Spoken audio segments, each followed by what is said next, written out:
All right, well, we will get started.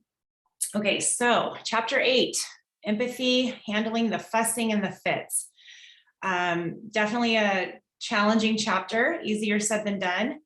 But I also think that our culture in general, sometimes we lack empathy. And so it's hard to be with people in their moments of struggling.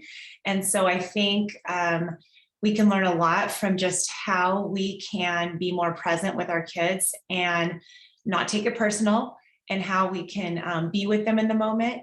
And it's just that balance of being kind and firm, but like letting them feel like they're seen. And that is so, so important. So let's get started on this chapter. Okay, so I thought before we dive into everything, it would be good to just know what empathy is. It basically has two sides, one cognitive and one emotional. So the cognitive side is you see things from the other person's perspective. You can definitely put yourself in their shoes. And that is very challenging sometimes when it just seems like not a big deal to us, especially when we're thinking about kids. We're like, why would that be a big deal to you? But the cognitive side, it's like our brain's able to do that. The emotional side is understanding their feelings. And so it's just connecting our head and our heart together in order to meet our children where they're at, help them be seen, and then help them to be able to move on from whatever they're struggling with. And, that can be challenging because things to kids seem like such a big deal. And yet, when we understand and are present with them and we dig a little bit in order to help understand where they're at, it really calms them in a way that they feel heard. And that's mostly what they want, is just to feel seen and feel heard. So that's huge, huge, huge in this. So this was in the book. It just says, I have become aware of how many fits we adults have. I estimate that adults are throwing fits more than 50% of the time. So, we all as adults, we see it all the time. And even we call ourselves on, man, I'm throwing a fit. Within our home, at work, we throw fits and we don't have the tools necessarily. So many people lack tools of how to deal with their fits. And so they just like release it onto everybody. And ultimately, it's so challenging for the people that are on the receiving end, because that's the whole Q-tip thing. It's like, quit taking it personal. When people throw their fit onto us, we have to literally stop and go, okay, this isn't about me. This is something they're struggling with. And how can I help them? How can I just like not take it personal and walk through this? But, if adults are throwing fits, it's not surprising that kids are going to throw fits, and they're not getting taught the tools that they need in order to handle the frustration when they're in it. So disappointment. It is really hard to handle even for adults. Think about it. When something doesn't go the way we anticipated it going, it is really hard. It's like, wow, such a letdown when plans fall through, when we don't get the job we thought we were going to get. We don't get the house we thought we were going to buy. There's super hard, disappointing things. So we don't handle it very well. Your child may scream, whine, and stomp their feet. So that escalates. We see that, and it's so triggering to us as parents, because we're like, oh my gosh, like, what is it that it's not a big deal. Stop right now. And in order to teach children how to cope with disappointment, you need the skill. You need the skill of empathy. You need to use the skill of empathy. There's a little typo in there. I'm going to fix that. And so basically, that's so challenging for us, because when we don't have empathy, our kids, I'll give some scenarios of how we tend to cope with it. And so that's really challenging because it just actually sometimes escalates it more than help it. So when you empathize with your upset child, you help restore the cooperative spirit, which allows them to do as you have. So you really want them to be able to just like feel heard, move on, and not continue the tantrum. And oftentimes we're just trying to squash it and have it go away. And it doesn't go away because we're just actually like instigating more, because we're asking them to think in the moment when their brains are not even capable of thinking. They're just feeling big feelings. And then sometimes we're trying to squash their feelings. It's not a big deal. Stop it. And so that's not helpful either, because we need to help them get to the root of what's bothering them and then help them move on. All right, so when your child is showing resistance, use the power of acceptance. This moment is as it is, and that is so hard. I mean, I'm learning that a lot this year, is just accepting what is. This moment is as it is. You can't change it. And the more we resist something, it's going to persist. It's going to be there. It's going to feel big in our head, and we're going to try to fight it. And when we fight it, it ends up being harder. Let go of your expectation that your child can give up what they want in order to follow your wishes and still be happy about it. So literally, I think we often just go, I'm just going to say this, give me that toy, and they're going to let it go, and they're not going to cry, and they're just going to happily hand over the toy to me. That's not what kids are going to do. They have a will, they're going to feel it. And we really don't want to try to control their feelings either. Feelings are our moral navigators. If we want our kids to feel feelings, we need our feelings. We actually need them. And a lot of times we as adults don't even know what we're feeling. We need to learn how to express them more appropriately. And that's what we want our kids to learn. And we need to learn that too for ourselves, because when we don't know what we're feeling, and we can't help our kids know what they're feeling, we're walking around just not sure. It's like we diminish it to, I'm happy, I'm sad, I'm happy, I'm sad, I'm angry. And there's so many more feelings that kids might be feeling: disappointment, frustration. And we need to name those feelings so they understand like what they are, and then how to be able to regulate, and so that we can move through that with them. All right, so empathizing with your child. You teach your child the following skills when you empathize with them. You teach them self-awareness. So oftentimes kids will be throwing fits, and I'm going to take this to the classroom just as being a teacher. I think that's one of the biggest things I'm noticing more in the more recent few years is that kids are lacking self-awareness. They're not aware of how their body, their words, their actions are impacting around them. So they might be laying on the carpet. Their bodies, they're wiggling all over the place. They're sitting up really tall in front of the person behind them. They say things that are really hurtful to their friends. So they lack self-awareness. So when you teach your child the following skills, you empathize, and when you empathize with them. So you're teaching them self-awareness, you're teaching them self-control, so that they don't need to go crazy on a tantrum. They can actually control their body when they take deep breaths. You name the feeling. You're recognizing and accepting of emotions, the knowledge that emotions can be expressed to others, the ability to label feelings with appropriate words, the understanding that feelings influence behavior, and the realization that relationships are based on mutual esteem and communication. This is so foundational I think for your child's life for years to come, for their whole life.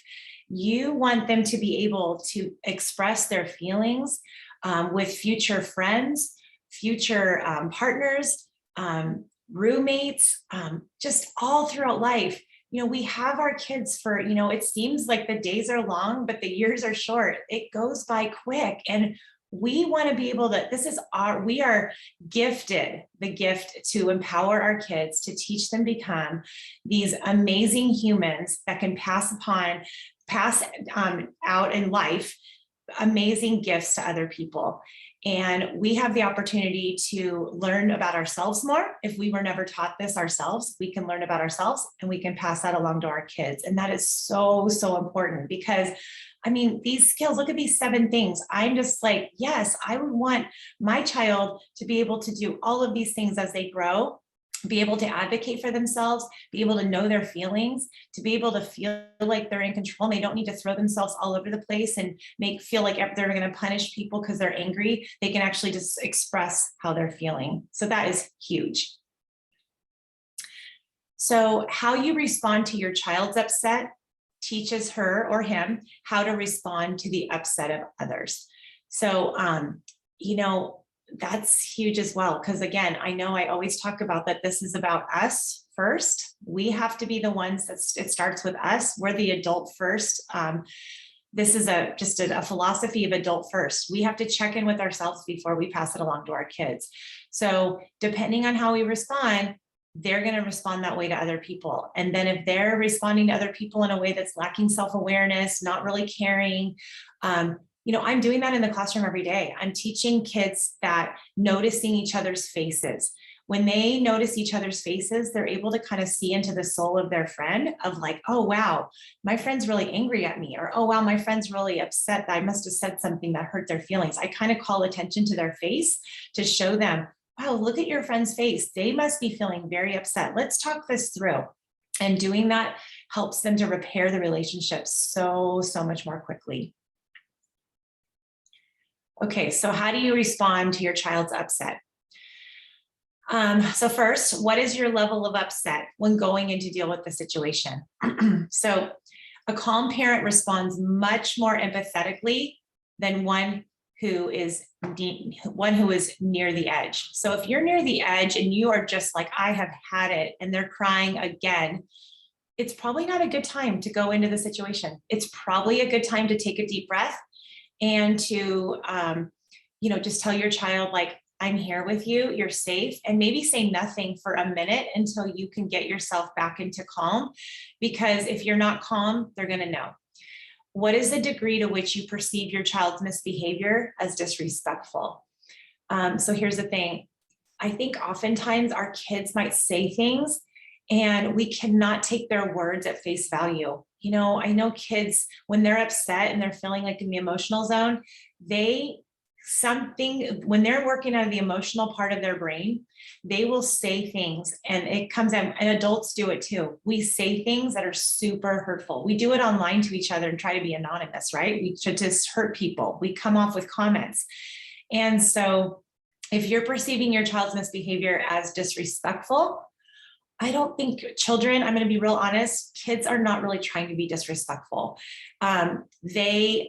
It could be that way if they're feeling that they're not, like the parent is not being kind and firm and there's lack of boundaries.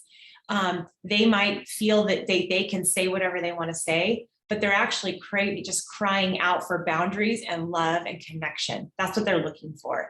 And so I don't really classify misbehavior anymore as disrespectful. And I know that's maybe a little bit hard to hear, because sometimes in the classroom, kids will be like, this is so boring, and you're like, oh my gosh, like, don't you know how hard I worked on this lesson, right? And it's like, no, I'm going to stop. They're not meaning to hurt me. What they're actually saying is, maybe I'm tired.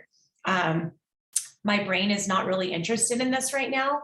And then they have to be taught a skill of, hey, sometimes we say things that are kind of hurtful to people. And it's a chance for me to step back and not take it personal and start going, don't you know?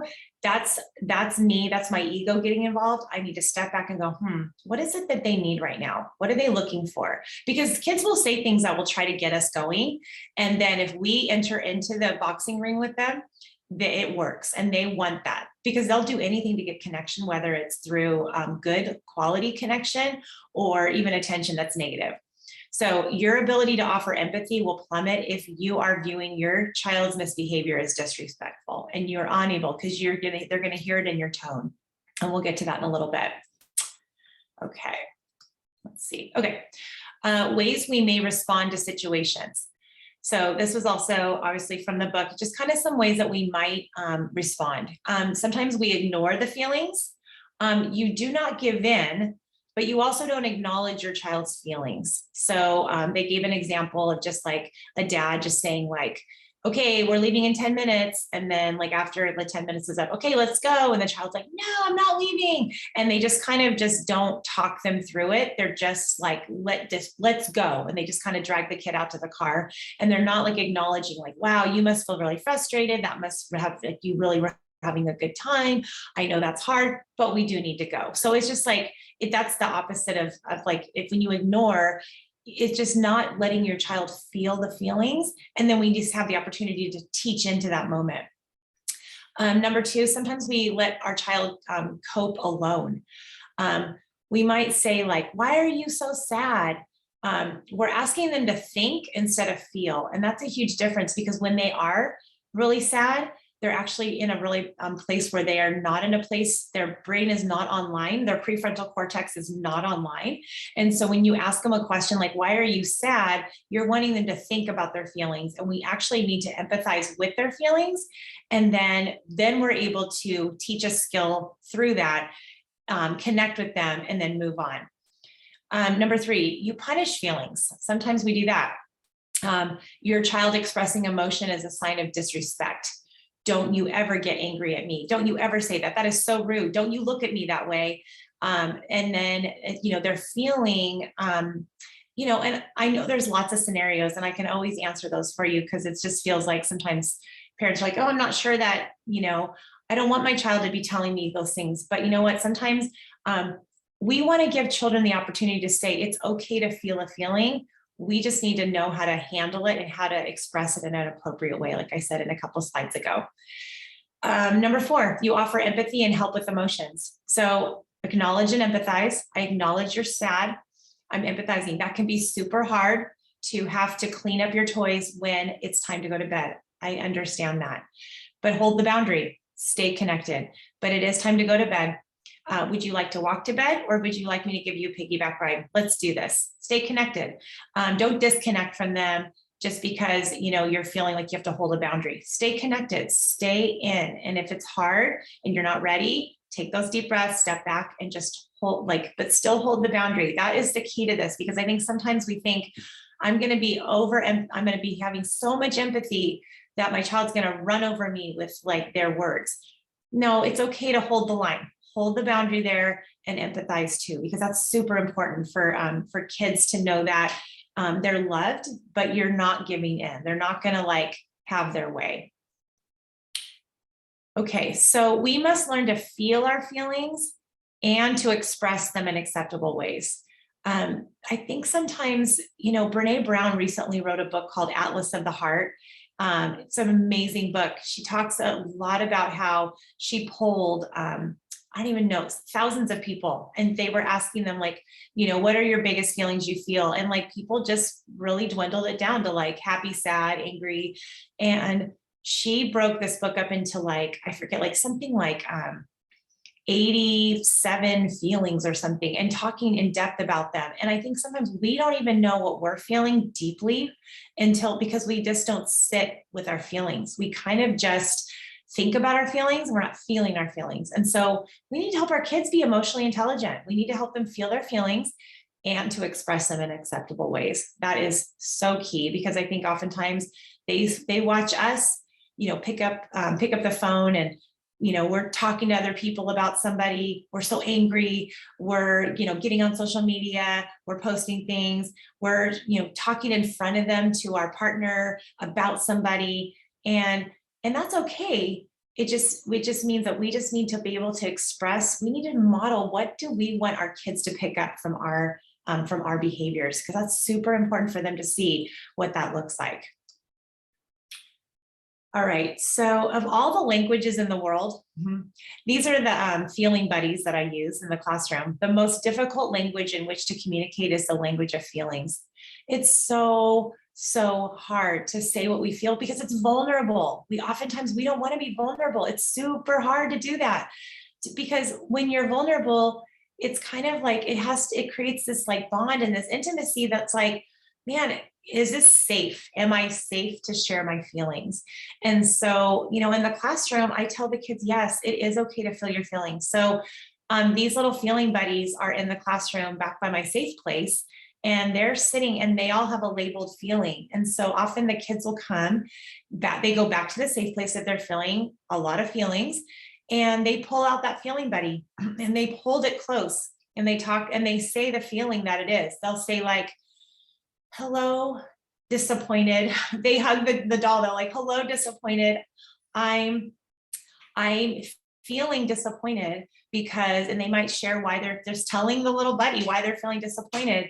And I accept you, and I'm going to take a deep breath, and this is what I'm going to choose to do now. And so it just helps them to look at the face of the feeling buddy and to understand what are they feeling and how are they going to handle it, and what do they need to do next. It's really important. And sometimes it's The feeling buddies, there's some that are just calm and happy, and it's okay to feel that too. We don't always need to be in this like state of like shock or trauma all the time, but it's okay to feel happy and calm. And I also want them to know what that feels like, to feel happy and calm. But the hardest language to communicate is feelings. It really is. And so the more we can practice that with ourselves, the more we can share that with our kids. Really powerful. Okay, so understanding does not change the limits on behavior. And that's kind of what I was getting at earlier. It does help a child accept them more easily. So when we understand, you know what, we're not going to like go, okay, now you can stay up, for another 4 more hours. No, we can tell the kids, I know it's hard to go to bed. It's really hard. You were really having a fun time drawing a picture for me today. But you know what? It is bedtime. My job is to keep you safe and help you get sleep. So it's time to go to bed. Maybe we can read a quick story before I put you to bed. Let's do that. And just helps a child accept them more easily because they feel seen. And that's really powerful. Okay, so empathizing. When you empathize, you symbolically say, I see you, I hear you, and I feel you. I know what's happening. That's so, so important to say, for them to be seen, heard, and felt. There is no room for judgments in these reflective statements. All we're doing is noticing, just noticing their face, what their body's doing. And then we're going to take a kind of a guess, maybe why they're feeling what they're feeling. And we're going to hear their words. We're going to listen for what they say. When your child is upset, use these 3 types of statements to let them know you understand. Reflect back what you see, reflect back what you feel, reflect back what you hear. So you're going to tell them that like you see what you see, you're like, wow, I see. You honestly can say to them, what happens is when they're upset, they often will want to pout. Their hands are folded, crossed. They might put their face down, their lip is pouting, and they kind of are just buried away if they're upset. And you might want to say, wow, I see your face, your lip is sticking out, your shoulders are down. And yes, I don't like school at all. School's the worst. It was the worst day ever. Wow, I hear that you say that you had a really rough day today, and then maybe my friend, I don't have any friends at school. So maybe reflecting back what they feel.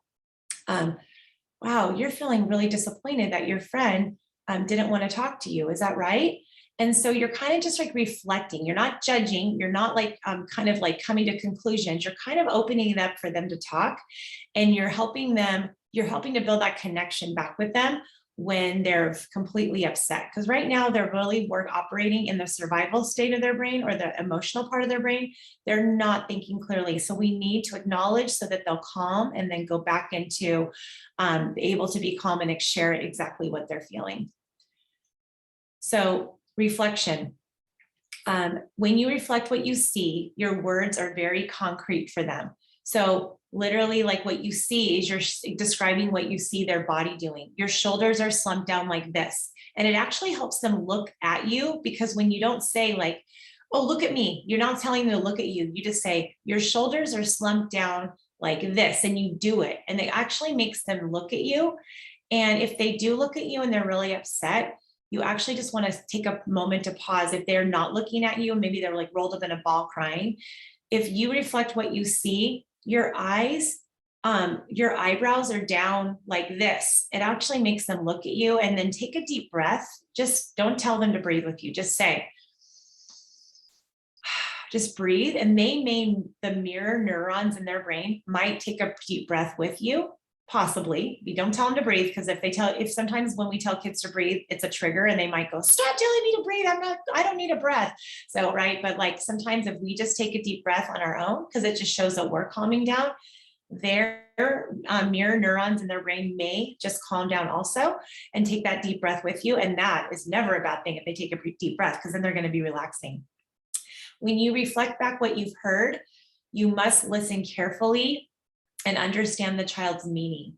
So when we're listening to them, We're not trying to place something like put our own thoughts or things in their mind. We're trying to listen for what they're saying. School is so hard. I hate school. I hear that you're having a tough time with school. Tell me more about that. That's maybe just kind of open up the door to see what they might say. When you reflect back your child's feelings, you are relying on a certain level of guesswork, which is very true. And this is also true. If you are wrong, though, your child will usually correct you. So sometimes, a child will come back after recess, their, lip is out, their, arms are crossed. They want my attention. They want me to see that they're upset. So I will often say, I get down on my knees. And that's another thing, is that closeness, the proximity, get down at their level, get within, close distance that, your family's usually comfortable being as close to, and try to connect with them by maybe having just very calm hands on their body if they're not throwing a tantrum, of course, but maybe it's hands with holding their hands, or maybe hands on their shoulders, or just letting them feel connected. And so often I'll say, wow, your shoulders are down, your head is hanging low, and I see a tear coming out of your eyes. Yeah, I had a tough recess. Oh gosh, that must be really hard. I'm hearing that you had a really tough recess.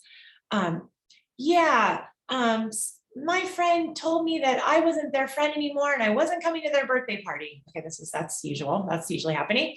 So I'll say, wow, that must have sounds like you are feeling disappointed and sad that that your friend said those things to you. And I'll say, is that right? And they'll say, no, I'm not sad at all. I feel angry. They'll actually correct me when I've connected with their feelings. They will correct me and tell me oh, you feel angry. Okay. Well, then my next thing is I might say to them, did you like it? And they'll say, no, that kind of gets them back online a little bit. And I'll say, well, did you use your big voice? Well, not yet. Okay. Would you like me to help you with that? Yes, I'd like help with that. Great. Why don't you go to the safe place and do all the things you need to feel? And I'm with you. And when you feel better, we'll have a a little time machine. We call it just the time machine. We'll talk, and we'll let you use your big voice. And literally after they've calmed down, we talk it through. I mean, by the end, I go, okay, would you like to give your friend a high five, hug, or a handshake? I mean, they're high five, hugging, handshake, walk away, they're happy again. It's literally done. And adults just don't know that way, because we think it's a bigger deal than it really is, because to us, it's super hard to let things go. But for kids, often, it's not that hard. They just are sure, okay, back to best friends. Okay, bye, Miss Trotter. Thanks, we figured it out. I mean, they're fine. And it's but if I'm wow, that was horrible. I can't even imagine, if we're putting our judgments on it. The problem is that then they feel completely they don't even know how to process our judgments of what we're putting on it. So we have to really reflect what they're feeling, because we cannot put our judgments on. Otherwise, we're making it sometimes way bigger than it really is. Okay, so your intent is critical, acceptance is the key. If intention is to make your child stop feeling or acting a certain way, and you try to use empathy, and you try using empathy, your tone will betray your motives. So if you're taking a deep breath, kind of stomping, and you're what is it? What's happening? It's that is not going to be empathy. Your child will know, and they're going to shut down. They're going to totally know that you are not being empathetic to them at all. And your tone says it all. Our faces say it all. And so if we're not in a place of calm, our faces and our tone will totally sabotage what we're trying to do. Accept your child where they are at before you attempt to facilitate a willingness to change. So the thing is again, it's acceptance. Accept that moment. Okay, my child is kicking and screaming on the ground. We're hoping that they can get somewhere to a different place in their behavior right now, but right now it is what it is. I have to accept that. I'm going to help them facilitate this, but I can't go, okay, I'm really envisioning that they need to stop this right now. They need to stand up straight and put their hands to their side before we can even talk. You know what? We need to meet them where they're at and then move them through those feelings. Acceptance is love and compassion in action. So your role is to help your child regain control of themselves and we want them to gain self-awareness. And so when they're self-aware, they're aware that, wow, like my body is like, my body and my words are not being helpful at all right now. And I actually am going to feel my feelings and I'm going to feel better. And then I'm going to like go back to where I want to. I want to go back to regulation.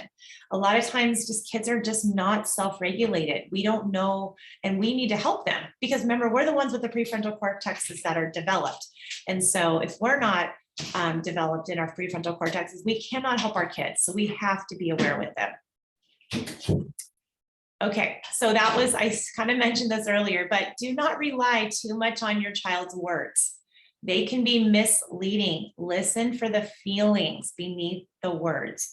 Oftentimes, our kids will say things and we take them at face value. And we got to remember they are kids. They're sharing what they can with the age that they're at. And so oftentimes they'll say things and they're just misleading to us. It's like, I never want to go to school again. It's the worst place ever, and you're like, And if we take that at face value, we're like, oh my goodness, what happened to you today at school? Tell me more, Okay, they might have gotten their feelings hurt by a friend. And to them, that's their world crashing and they don't want to go to school. We need to help them talk through what is it that caused the feeling of that they don't want to go to school.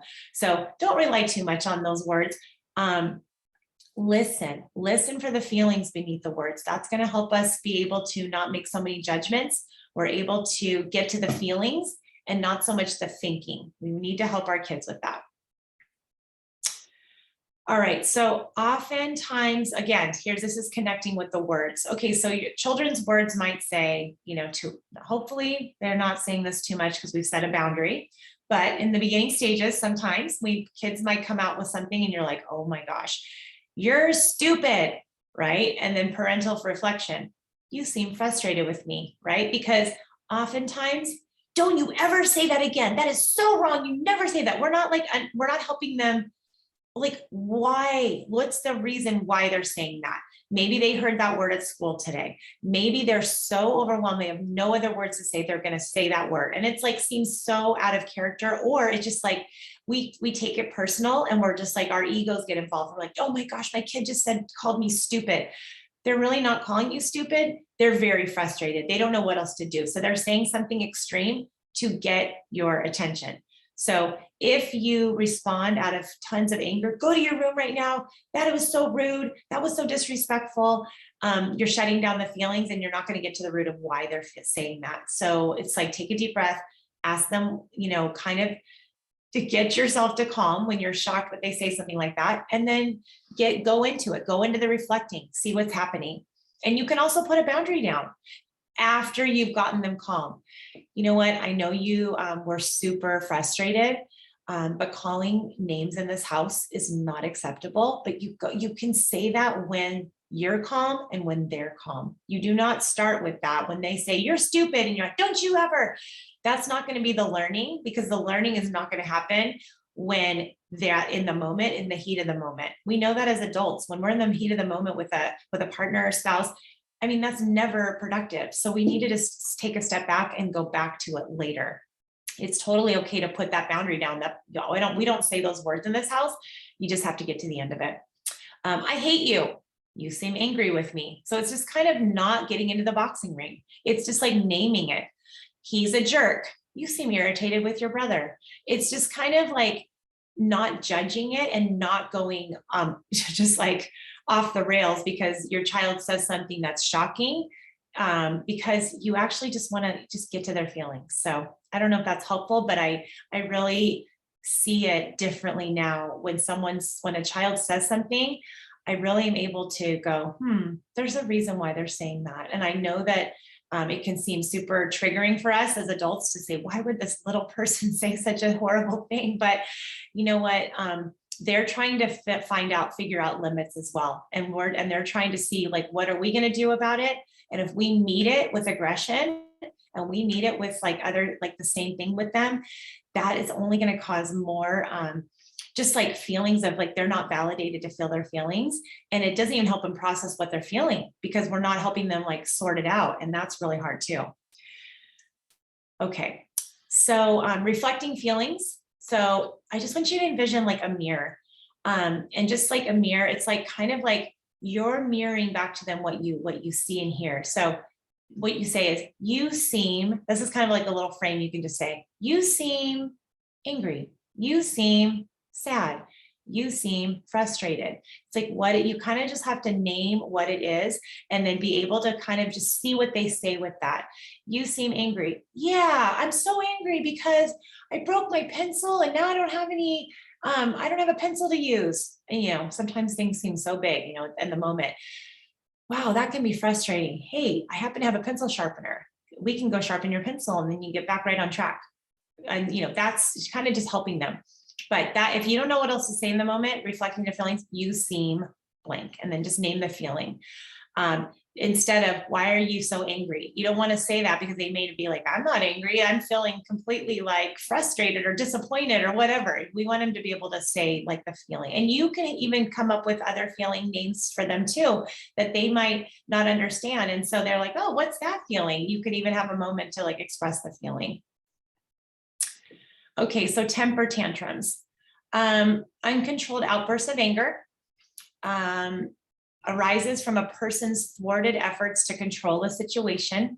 And that's exactly why, because sometimes the world is not going my way. That's exactly how adults feel and how kids feel. When they're having a tantrum, they literally feel out of control and they don't know what else to do.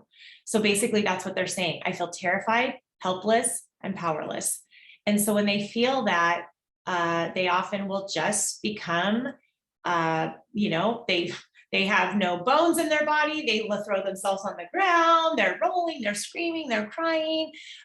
They're inconsolable. And the more we try to just go, oh, shh, shh, shh. Okay, here's the phone, here's the iPad. Okay, everyone, okay, here's a toy. I'll buy you a toy if you stop crying. And we're bargaining and we're pleading and no, we need to just know that they are feeling so overwhelmed. Their whole nervous system is completely like buzzing out. We need to help them get calm, empathize, speak calmly to them, leave the situation if you need to, walk them out of the store, help them get back just to calm, talk them through it, and then you can handle talking through what happened.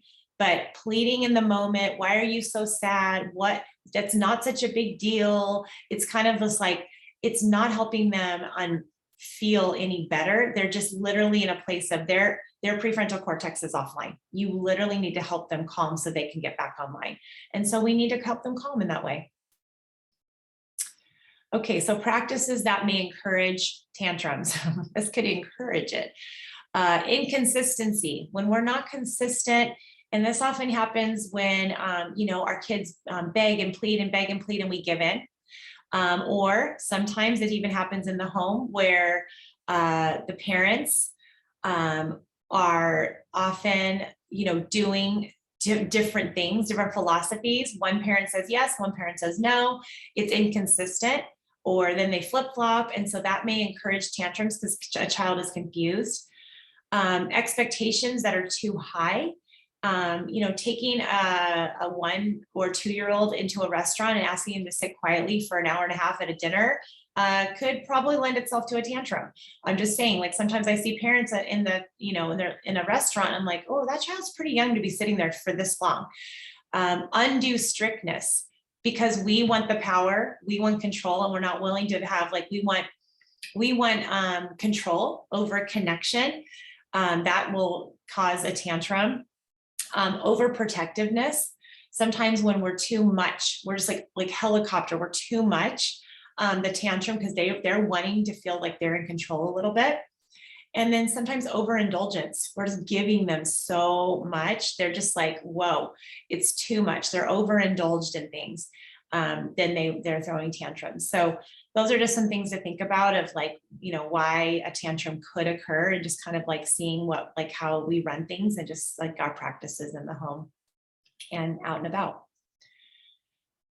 So a calm adult, close at hand, creates safety for the child and teaches children that their anger and rage is powerless, thereby reducing the chance of future tantrums. So the thing is, the key is that when our kids are throwing tantrums, um, and it happens in the classroom, because you know what, when they first come, and also just throughout the year, something might feel so overwhelming for them. And if I come at them with like complete frustration because I have all these other kids I have to teach, and now I have to stop for you. I can't believe this is happening. This is, I know it is so hard, because believe me, when I'm in the middle of like teaching and a child is having a full blown screaming, crying tantrum, that is hard to get calm, because I'm like, I have 21 other children staring at me, needing my attention, and this child needs my attention too. So I just have to literally take a deep breath and say, like, boys and girls, we're gonna wish our friend well. I need we all to cooperate. I'm gonna go help this child. I'm gonna give them a hug. I need to talk to them through it. How about have a turn and talk partner time right now? You guys talk. I'm going to help this child, and then we'll be back. And there's no talking about like, oh, that this person's being so naughty right now. Why are you making this so hard? I mean, we don't even talk about that. So I don't feel like my class talks about, they may share like, oh, someone didn't make good choices or whatever. Who knows? That's their perception. But I do not label children as, oh my goodness, so-and-so is being so bad. I'm going to write your name on the board again. It doesn't work that way. So for me, it's just a calm adult close at hand creates the safety for the child. It's that connection piece. When they feel connected and they know I'm not going anywhere, it teaches their children that their anger and rage is powerless. You know, I think sometimes kids can throw tantrums at home and they come to kindergarten and I'm like, nope, this isn't going to happen. I'm going to teach you some new skills. We're not going to throw a tantrum when things don't go your way. I'm going to love you through it, and then you're accountable. So it reduces the chance of future tantrums. So by the time we get to this part of the school year, very few tantrums are happening, because the expectation is that we're going to work through it. I'm going to hold the line, and I'm going to love you through it. And so the tantrums are very few and far between, if ever, during this time of school year. So at home, it just looks like just staying calm. It just goes down to it. And I know it's easier said than done, but it's true. And if whatever you need to do to get yourself calm will be helpful for you. And then you'll be able to empathize with your child. So I think this might be, yeah, this is the last slide. So here's some resources again, if you need those. And then that Reactive Parenting and Raising Kind, Confident Kids, great book, that bottom one. And so basically for chapters 9 and 10, I am going to work on those, and I will be recording them.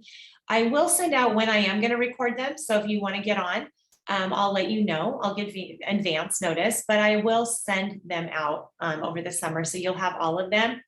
And also PTA is putting them on their website. So the PTA has them up as well, which is great, a great resource for all of our families as we navigate what this looks like for the coming years ahead, because I'm still just so passionate about this and just want to continue to do this work and see kind of what that looks like for just our kids coming up, because I know that what we do at school can definitely be helped and helpful at home as well. And so I want to continue this work as well. So yes, I will do chapters 9 and 10, and I'll keep you posted on those. But as the years